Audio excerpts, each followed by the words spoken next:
I don't to think make so. that tackle. I'm too old now. I just turned 34. Like, it's time to accept. No, don't take the Hank Hill Nothing's sadder perspective. than being, like, old and, like... No, don't take the Hank Hill perspective. It'll still happen one day. Don't take the Hank No. Hill perspective. I think there was one episode when Hank Hill was trying to like rally. I think he was like coaching like a little middle school grade football team, and he's like, our best player's gone. He's like, haven't you guys ever heard of Rudy? Like the guy with the heart of gold who made that big tackle. He died of cancer after the big game, I think. But like, don't take that perspective. Don't take that perspective. That's not true. He mixed that up with Brian's song, I think. Brian's song. What's Brian's song? A super depressing movie from like the 80s, I think. I don't think I saw Brian's song. I didn't either, but I saw the Wikipedia page. Is it about a kid who dies of cancer? I think so, yeah. I want to say we'll have to Wikipedia that better. I actually want to say I was hoping you would just get the reference. I think not ask for details. like my older brother watched that movie, and he wept. but he would watch it a lot for some reason.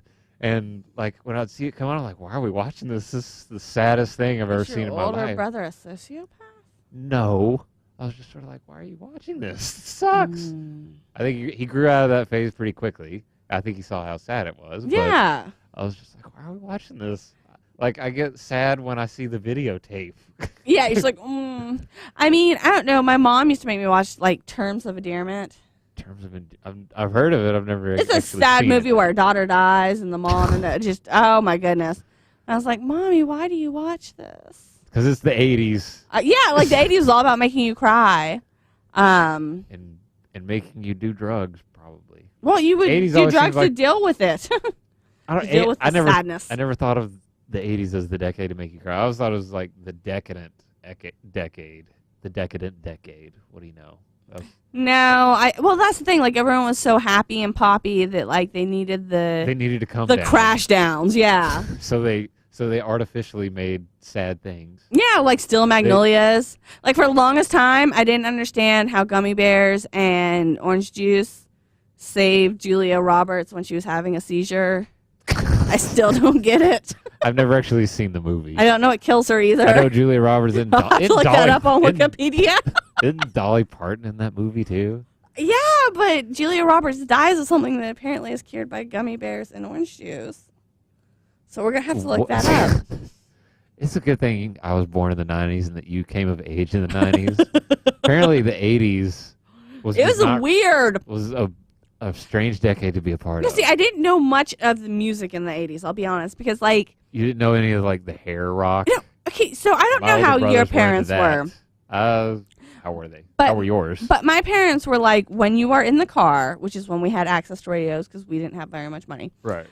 When you're in the car, you listen to what I listen to. So it was always oldies and classic rock, oldies and classic rock. Okay. So, like, that's all I ever heard growing up until... Okay. And oldies, like the drive-in music. Okay. Like the Beatles before they talked about custard and dead dogs. Okay.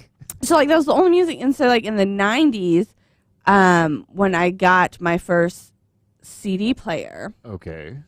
Is when I found my own music. Okay. And it was very lucky for me that my brother had went away to college and came back with, like, really awesome CDs that... And I love you, Louie. He just left with me. Like, how cool is that? Like, to just leave? Because, like, my first CD I bought was Amy Grant. Okay. Oh, wait. I know. Like 80s poppy. Yes. Like, okay. Oh, baby. No. Oh, baby, baby. No, that's Britney Spears. No, See? I'm taken by the notion. Notion, yeah. Yeah, I know that song. Love you with the sweetest devotion. Yes. Yep. That was it. I think I found out the lyrics to that after watching Harold and Kumar go to White Castle when they're singing it in their truck. In the truck that they stole from a bunch of, like, skater That is people. what you would do, is Amy Grant, yes. You do Amy Grant. Mm-hmm. And Wilson Phillips in that movie. Did you have Wilson Phillips? No. No Wilson Phillips, okay. But, yeah, when I was in the car with my parents, we just listened to the classic rock stations, too, which I didn't mind. I liked it. Well, yeah, I didn't mind. The 80s was classic rock by then. So I was sort of introduced to it by default. No, mine was playing still Van 70s Halen. They were playing Van Halen and Guns N' Roses and stuff like that already. My parents were like, no. Like, we didn't get media votes. Like, we couldn't say, hey, can we listen to this station? It was never. It was like whatever they were. TV, same thing. Like, we couldn't be like, hey, can we watch this show? That's not what's on. I'm watching this. Okay. So, yeah, my parents were very sort of strict. You're the child, I'm the adult. I do what I want, and you just kind of live in the world with me. Okay. Okay, I got some choice. Although if we're going back to movies, my dad, for whatever reason, took me and my brother to see Hannibal when it came out in theaters. I was 10. I didn't. That scared you? Yeah. Well, when I look back at it now, like some of the plot is just so weird that that it's almost laughable. But when I'm seeing it like as a Sunscreen 10-year-old, no, yeah, like that. Not quite so campy, but like this guy's plan to get revenge on Hannibal is to kidnap him, to have him be eaten by pigs. Like, that's just laughable now, but like seeing that through like a 10-year-old, like this really disfigured guy. And you were a sensitive child. Yeah, but I was just sort of like, it's just so weird. It's just so weird and unsettling. I'm just like, what? Sensitive. Let's go music. And the scene where Hannibal slits the dude's stomach open and hangs him off a balcony and his intestines hit the sidewalk. I was just like, whoa. That's normal. I was not ready for that. Why?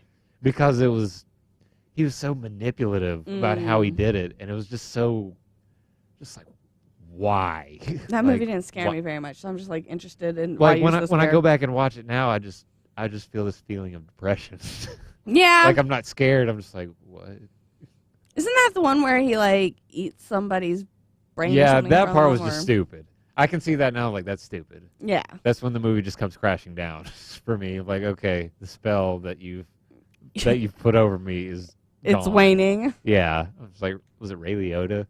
Wasn't it Ray Liotta? I think so. And he's still talking to him. Yeah. He's like, yeah, you're a really good guy, Hannibal Lecter. That's when he's touching his brain with stuff. Yeah. Or no, he doesn't even react for whatever reason. He doesn't react when Hannibal Lecter takes out a part of his brain. Because your brain has no nerve endings, so you wouldn't feel it.